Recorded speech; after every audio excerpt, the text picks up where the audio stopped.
I'm going to demonstrate a lid switch on a Whirlpool washing machine where the lid switch tests okay with an ohm meter, but the cycle will not start when the lid is closed.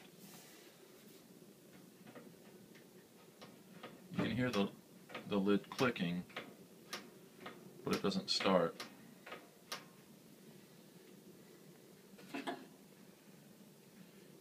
You can see that the mechanism that depresses the switch is intact.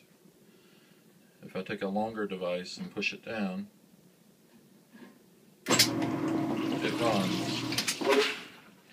This means that the mechanism, the lid switch mechanism, is faulty. You can also prove this by disconnecting. Just made the connection here. I leaned on the lid. The lid is closed and you can tell that it's not running. The other way you can test this is by disconnecting this